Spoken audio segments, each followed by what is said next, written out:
Eu quero conversar com você hoje sobre um assunto maravilhoso que eu chamo de o coração da Bíblia.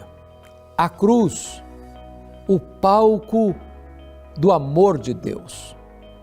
E nós vamos basear essa mensagem no livro do profeta Isaías, capítulo 53, versos 4 ao verso 6. Vamos ouvir a leitura deste texto.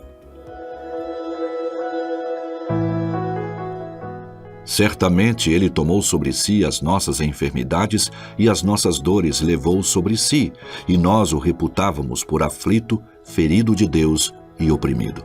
Mas Ele foi traspassado pelas nossas transgressões e moído pelas nossas iniquidades. O castigo que nos traz a paz estava sobre Ele, e pelas suas pisaduras fomos sarados. Todos nós andávamos desgarrados como ovelhas, cada um se desviava pelo caminho. Mas o Senhor fez cair sobre ele a iniquidade de nós todos. Deus ama você e esta é uma verdade incontestável. Deus não escreveu em letras de fogo nas nuvens, eu te amo. Ele esculpiu na cruz do Calvário, eu te amo. A cruz de Cristo é o palco mais eloquente e luminoso do amor de Deus por você. Deus não amou você porque viu em você algo digno de ser amado. Diz a Bíblia que Ele nos amou, sendo nós fracos, ímpios, pecadores e inimigos. Ele amou você com amor eterno e atrai você para Ele com cordas de amor. A cruz de Cristo não foi um acidente de percurso. Cristo não morreu naquela cruz por circunstâncias humanas, ou terrenas, ou econômicas, ou políticas. Ele morreu naquela cruz porque o Pai o entregou por amor. Ele veio para morrer. Ele entrou no mundo como o Cordeiro de Deus que tira o pecado do mundo. E hoje eu gostaria de tratar com você sobre esta verdade magna do cristianismo, a cruz, o palco do amor de Deus.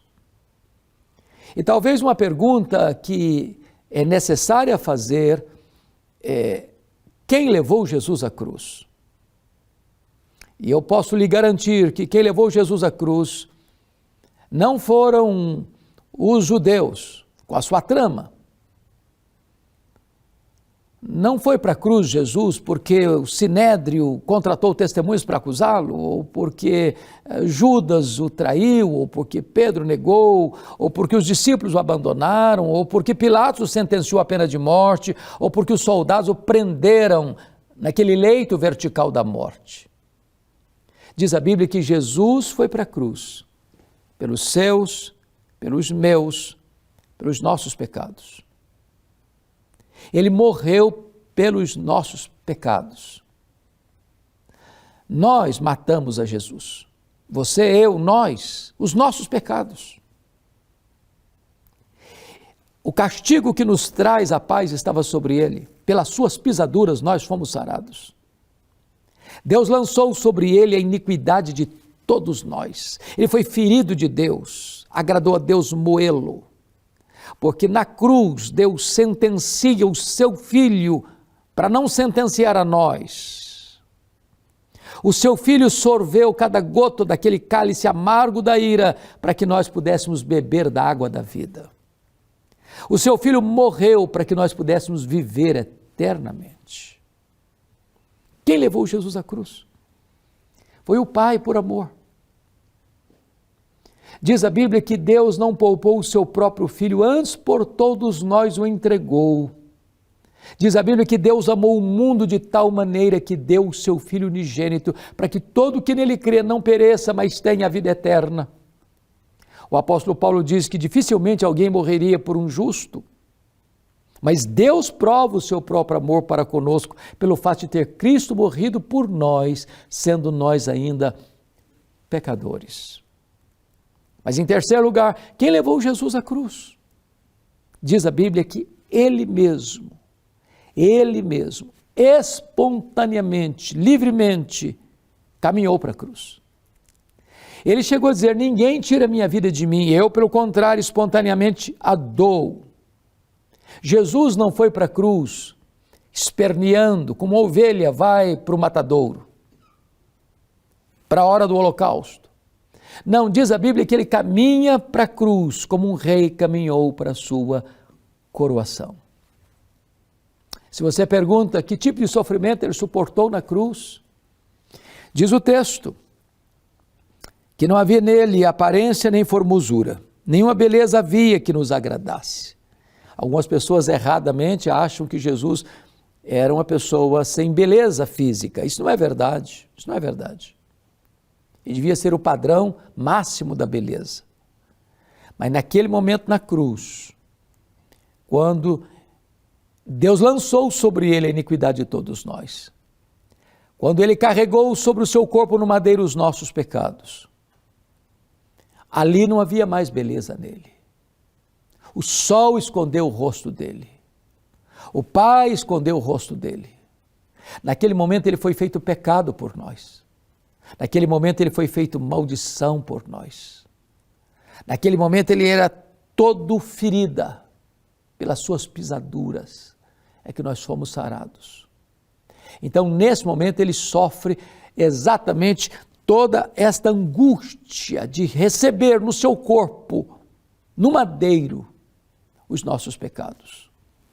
Mas diz a Escritura, versículo 3, ele era o desprezado e o mais rejeitado entre os homens. Ele foi rejeitado, primeiramente pelo seu povo. Veio para que era seu e os seus não o receberam. Ele foi rejeitado pelas autoridades políticas da época. Herodes quis matá-lo quando era criança. Herodes Antipas zombou dele no seu julgamento. Pôncio Pilatos, covardemente, por conveniência e covardia, o entregou para ser açoitado e crucificado.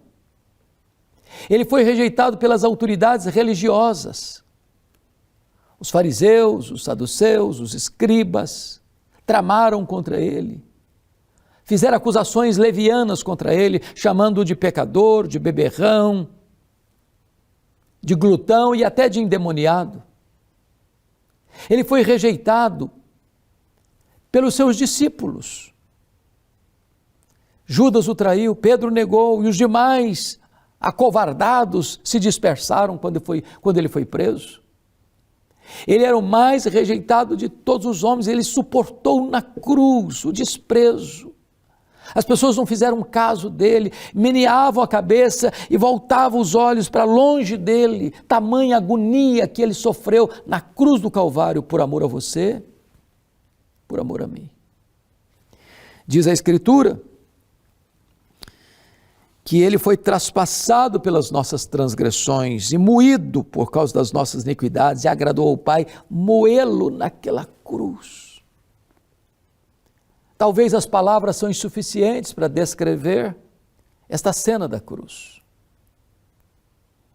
Não apenas estou falando das dores físicas, da asfixia, da sede atroz, das humilhações e cusparadas, dos vilipêndios, da zombaria ao pé da cruz. E ele está suportando tudo isso, a ponto de, diz a Escritura, que em pleno meio-dia o sol escondeu dele o seu rosto. E ali diz a Escritura que ele grita e clama: Deus meu, por que me desamparaste? E Jesus foi desamparado naquela cruz, para que você e eu pudéssemos ser amparados. Deus transfere para o seu Filho, na cruz, como nosso fiador, representante e substituto, as nossas transgressões lançadas sobre ele. E Deus julga e pune no seu Filho para não punir a nós. E quando ele foi feito pecado, a espada da lei caiu sobre ele, porque o salário do pecado é a morte, e ele morreu a nossa morte para que nós vivêssemos a sua vida. Ele morreu pelos nossos pecados para ressuscitar para a nossa justificação. A cruz é o palco mais luminoso do amor de Deus, mas a cruz é o palco mais claro da justiça de Deus. Na cruz, a justiça e a paz se beijaram. Na cruz, ele carregou sobre o seu corpo, no madeiro, os nossos pecados. Ali ele bebeu sozinho o cálice amargo da ira de Deus. Ali ele sofreu o golpe da lei. Ali ele sorveu todo o sofrimento que o nosso pecado merece. E ele morreu no nosso lugar, em nosso favor, vicariamente, como prova do amor de Deus, como evidência da sua graça maior do que a própria vida. Como é que ele reagiu diante da cruz? Diz a Bíblia que, como ovelha muda, ele não abriu a sua boca. Ele não fuzilou com a sua ira santa aqueles que zombavam, que escarneciam, que cuspiam no seu rosto. Quando o Sinédrio costurou contra ele duas acusações, blasfêmia contra Deus e conspiração contra César, os soldados zombaram dele nessas duas acusações. Primeiro, vestindo-o com a túnica, se ajoelhando diante dele zombeteiramente para adorá-lo, dizendo: "Você é Deus? Então estamos aqui te adorando", de forma vil, escarnecendo, zombando, vilipendiando o Filho de Deus. Mas ainda, eles botaram, como ele foi acusado de conspiração contra César, botaram a coroa na sua cabeça, coroa de espinhos, esbordoaram a sua cabeça, açoitaram o Filho de Deus. E ele suportou todo esse suplício, diz a Bíblia, lá em Hebreus 12:2, pela alegria que lhe estava proposta. Não levou em conta a ignomínia da cruz, a alegria de comprar você com seu sangue e de resgatar você com a sua morte substitutiva. Qual foi o resultado da cruz? Pois bem, a Bíblia diz que ele morreu para resgatar um povo, para adquirir um povo. E este povo é a igreja, são as suas ovelhas, é o seu rebanho, povo que ele comprou com preciosíssimo sangue, não com ouro, não com prata, para sermos propriedade exclusiva de Deus. Ele morreu naquela cruz por você. Ele não levou em conta toda a dor, todo o sofrimento, toda a humilhação, toda a zombaria, todo o escárnio da cruz, pela alegria que estava proposta a ele. Ele vai ver o penoso trabalho da sua alma e vai ficar satisfeito. Toda vez que você, ao ouvir a palavra de Deus, reconhece o pecador, reconhece que ele morreu pelos seus pecados, reconhece que ele pagou o preço da sua redenção, reconhece que ele sofreu para que você pudesse viver e viver eternamente. Diz a Bíblia que quando você se volta para ele, reconhecendo a ele como seu salvador pessoal, a alegria diante dos anjos de Deus lá no céu, por um pecador que se arrepende. Este amor de Deus precisa de uma resposta. Qual é a sua resposta ao amor de Deus? A Bíblia chega a dizer: como escaparemos nós se negligenciarmos tão grande salvação? Eu quero lhe dizer que o amor de Deus por você é maiúsculo e é superlativo. Não há outra forma maior de Deus demonstrar que ama você do que a cruz. Se você quer saber quanto Deus ama você, olha para a cruz. Lá devia estar eu e você.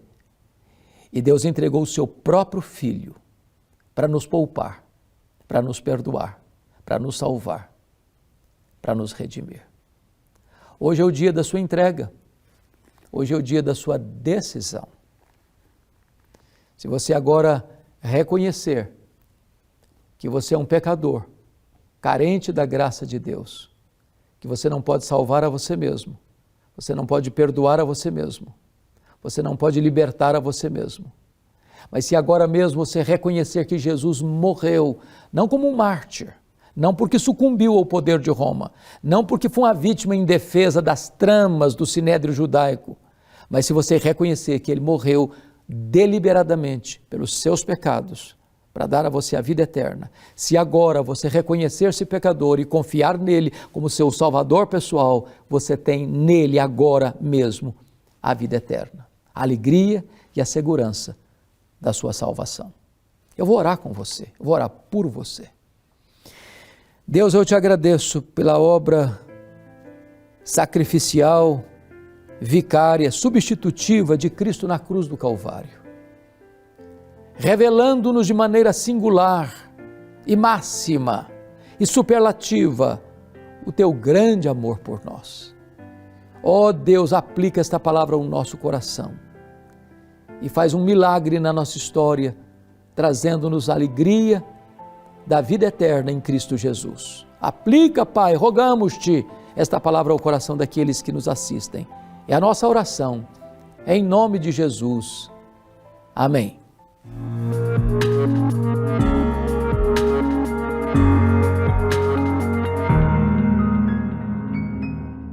Chegamos ao final de mais um Verdade e Vida, programa da Igreja Presbiteriana do Brasil.